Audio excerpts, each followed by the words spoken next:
You have a lot going on. Drink Champs is brilliant. It's amazing. The podcast, I think, is dope. It's hilarious. Thank you so The much. concept is amazing. Thank you. you. Have a traveling cooking show, I hear. A food show, yes. Happening. Yes, it's done. It's done already. Huh? When does that come out? Well, it should be December, January. But again, with that was another thing, like how with reggaeton. I seen people weren't doing that, and just for 2 years in a row, I would just, I wanted to be a better husband, so I got into sports. Because sports is not all year round.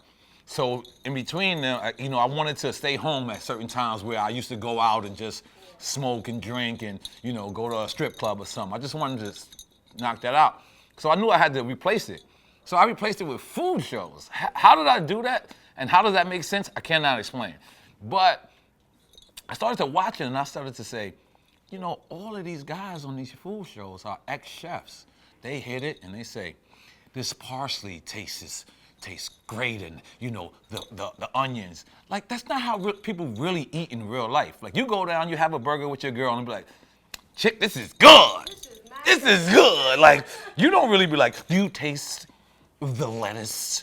The cabbage at the bottom. Like, normal people don't do that. So you want to do this for the culture? So I said, where's the food show for the normal people? Like, the normal people who just go and say, I want a peanut butter and jelly sandwich, and this shit is good.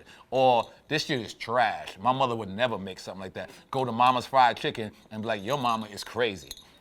So I wanted to say, well, where's the food show for that? And then one day, I just got up, looked in the mirror, and God was like, you idiot. And I was like, for real, God? And God was like, yeah. And then he texted me. He said, yeah, this shit is real. And I said, all right, God. It was 7777777, by the way. You know what I'm saying? That's God's number. In case you need it, hit him up. So I said, okay, God.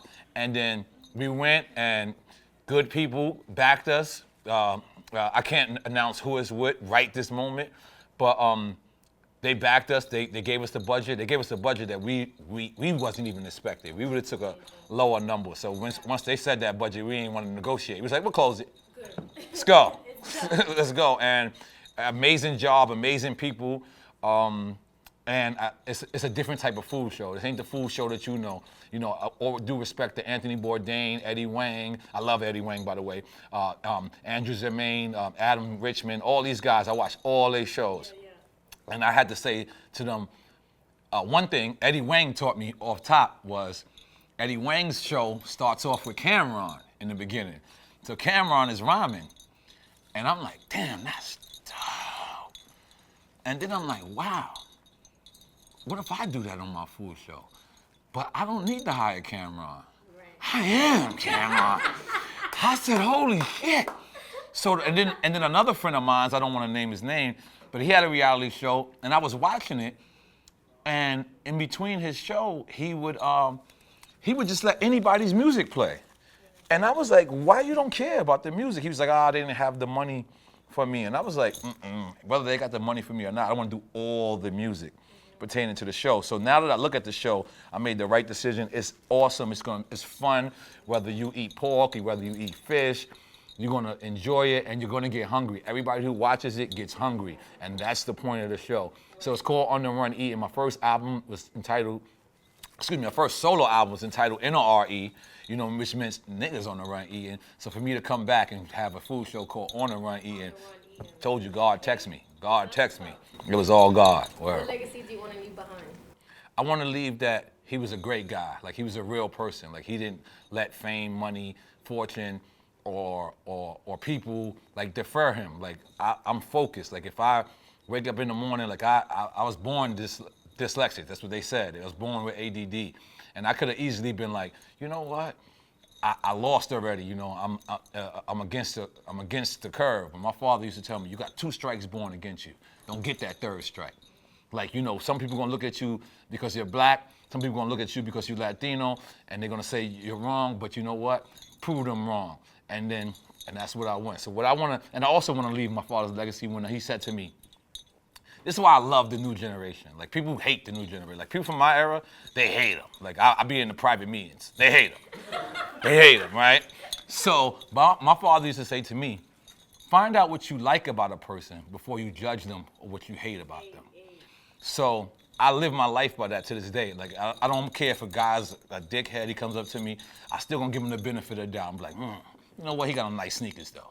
You know what I'm saying? I'll give him that. I'll be like, all right, cool, maybe he's crazy, but I like his pink sweater. His pink sweater is hard, you know? And I do that. And that's how I live life, man. So I just want people to know that I never fronted, I never faked. I just was who I am. I came in who I am, and I left who I am. And I never stepped in nobody's shoes. I always created my own lane.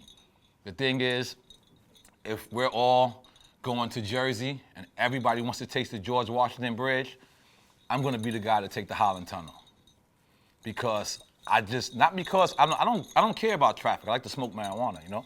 So you could put me in traffic, but I just wanna know that I didn't copy nobody, I'm too creative, and that didn't come from school smarts.